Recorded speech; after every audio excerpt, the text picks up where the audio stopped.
இந்திய ஜனநாயக கட்சி துவங்கப்பட்டு 15 ஆண்டுகள் முடிந்து 16 ஆண்டில் அடியெடுத்து வைத்துக் கொண்டிருக்கிறோம். எங்களுடைய கட்சியுடைய கொள்கை திரும்ப திரும்ப எங்கள் பிறந்த நாட்களில் போட்டுக்கொண்டிருக்கிறோம் என்பதை நீங்கள் அறிவீர்கள். நாங்கள் அன்றைய கொள்கையாக சொன்னதைத்தான் இன்றைக்கு பல பேர் திரும்ப திரும்ப சொல்லி கொண்டிருக்கிறார்கள்.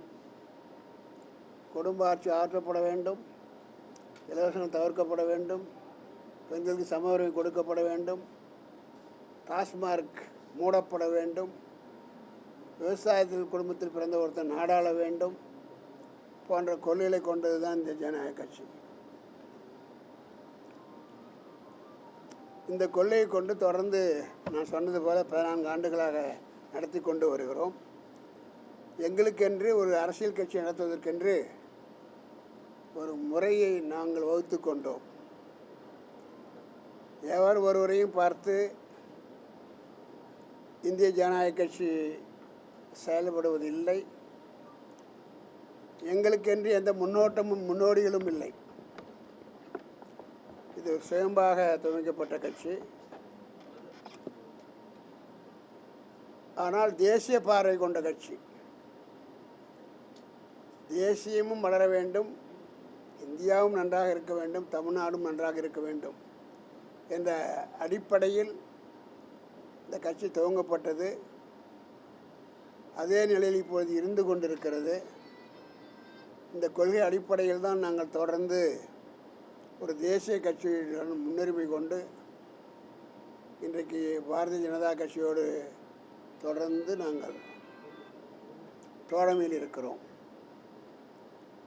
வருகிற 2026 தேர்தலிலும் இவர்களோடு தான் இருக்க நாங்கள் விருப்பப்படுகிறோம். அவர்களும் அதை வரவேற்பார்கள் என்று எண்ணுகிறேன். அந்த வகையில் மிக விரைவிலேயே எங்களுக்கான தொகுதிகளை அவர்கள் ஒதுக்குவார்கள், நீங்களும் அறிவீர்கள். இந்த நிலையில் எல்லா கட்சிகளைப் போல தேர்தலுக்கு முன்னால் ஒரு மாநாடு போடுவார்கள். அவர்களைப் போலவே நாங்களும் ஒரு மாநாட்டை பிப்ரவரி 8ஆம் தேதி ஏற்பாடு செய்திருக்கிறோம். அது ஒரு மிகப்பெரிய வெற்றி மாநாடாக அமையும் என்பது எங்களுக்கு நம்பிக்கை இருக்கிறது. இதன் மூலமாக எங்களுடைய தோழமை கட்சிகளுக்கும் ஒரு சிக்னலை கொடுக்குறோம். ஆமாம், இவர்களும் வலிமையானவர்கள் தான். வெளியே தெரியாமலேயே இப்படி ஒரு கட்சியை வளர்த்திருக்கிறார்கள். தேவையில்லாமல் அதிகமாக சத்தம் போடாமலேயே கட்சியை வளர்த்திருக்கிறார்கள். இதுதான் ஒரு கல்லூரிக்காரன் நடத்த வேண்டிய அரசியல் கட்சி, விரும்பிய கட்சி என்ற முறையில் நாங்கள் நடத்தி கொண்டிருக்கிறோம். அந்த வகையில் பிப்ரவரி 8ஆம் தேதி கடலூரில் ஒரு மாநாடு, அதற்கான தயாரிப்புகள் நடந்து கொண்டிருக்கிறது. அதற்கான கூட்டங்களும் எங்கள் கட்சியும் மக்களிடையே நடத்தி கொண்டிருக்கிறோம். அதனால் உறுதியாக இந்த மாநாடு மிகப்பெரிய வெற்றியாக அமையப் போகிறது. மக்களால் பேசப்படுகிறது, பத்திரிகைகளால் பேசப்பட ஒன்றாக இருக்கும். எங்கள் தோழமை தொடரும். அவ்வளோதானே?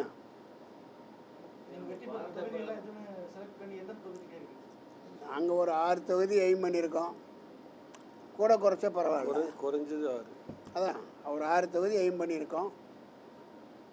முன்ன பின்ன அதை பற்றி நாங்கள் இதால் எங்கள் தோழமை தான் முக்கியம் ஒழிய, அதனால் முன்ன பின்ன எங்களுக்கு பிரச்சனை இல்லை.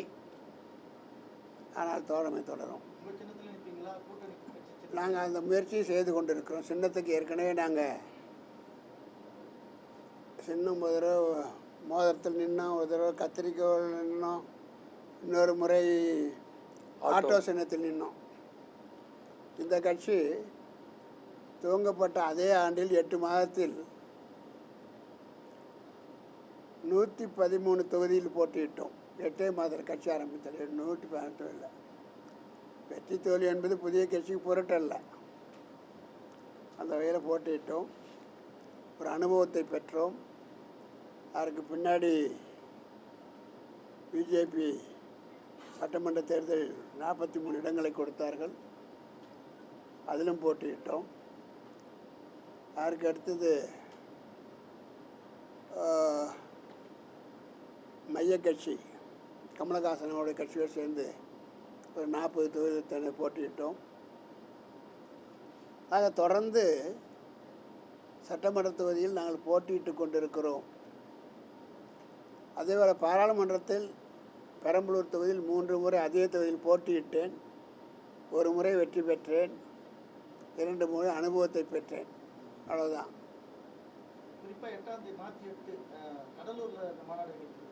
ஆமாம், ஒரு காரணம் இல்லை, மக்களுக்கு பக்கமாக இருக்குது அப்படிங்கிறது தான். வேறு ஒன்றும் தனி காரணம்லாம் இல்லை.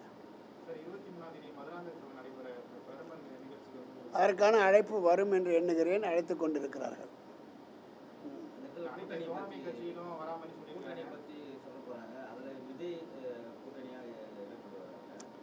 எல்லாம் யூகம். அந்த யூகத்துக்கு என்னால் பதில் சொல்ல முடியாது. அவங்களும் முயற்சி செய்து கொண்டிருக்கிறார்கள். வந்தால் நல்லது.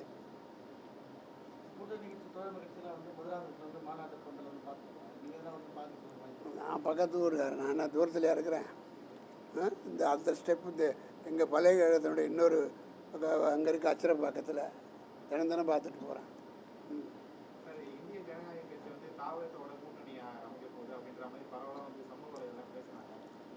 இது உங்களுடைய யோகமா அல்லது கலப்பி விட்ட யோகமா எனக்கு தெரியல. நாங்கள் இவங்களை தொடரத்தான் விரும்புகிறோம். அது ஏதோ காரணத்தினால பிரச்சனை வந்தால் ஏதாவது இடத்துக்கு போத்தான் போகணும். வரத்துக்கு வாய்ப்பு இல்லை.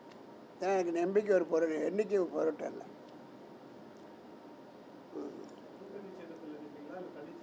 கண்டிப்பாக தனித்து நிற்கிறதுக்கான சின்னத்தை அப்ளை பண்ணியிருக்கோம். நான் ஏற்கனவே அப்போ நடந்த 3 முறை நாங்கள் சட்டமன்றத்தை போட்டியிடும்போது முதல் முறை மோதிரம், அதுக்கடுத்து கத்திரி, அதுக்கடுத்து ஆட்டோ பண்ணோம். குறைந்தது 6 கேட்குறோம். எல்லாம் முன்ன பின்ன பரவாயில்ல எங்களுக்கு.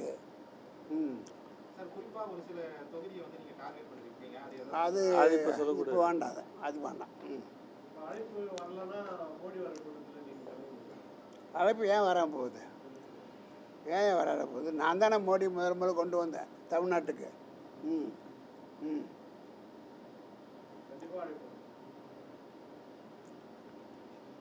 அப்புறம் முடிஞ்சுதா? நன்றி.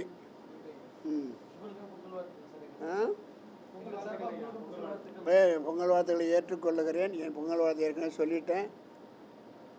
அதற்கோடு என்னுடைய பார்த்துட்டு போங்க. பொங்கலுக்காக எங்களால் முடிந்த சிறிய உதவிகளையும் செய்திருக்கோம். ஓகே. அது ஏன் வந்ததுன்னு எனக்கு தெரியல.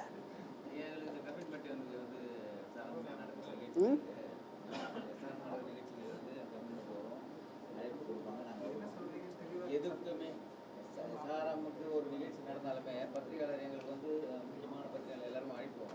எனக்கு அந்த மாதிரி எங்களுக்கு எந்த தகவலுமே முக்கியமான தலைவர் இதுவரைக்கும் வரவில்லை என்றால் அதை நாங்கள் பெரிதாக எடுத்துக்கொள்ள வேண்டாம். இனிமேல் தொடர்ந்து வரும்.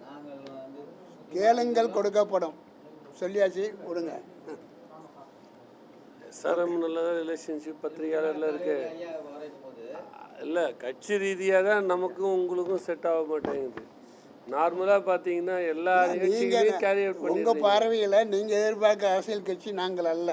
ஆனால் இன்றல்ல நாளை, இன்னும் 50 ஆண்டுகள் கழித்து இந்தியாவை ஆள போகிற கட்சி இந்திய ஜனநாயக கட்சி. இது உறுதி. இந்தியாவில் அத்தனை மாநிலங்களிலும் எங்கள் பழைய மாணவர்கள் இருக்கிற. நாளைக்கு சொன்னால் கூட காளான் பூத்த மாதிரி அங்கங்கே கட்சி ஆரம்பிச்சிருவான்.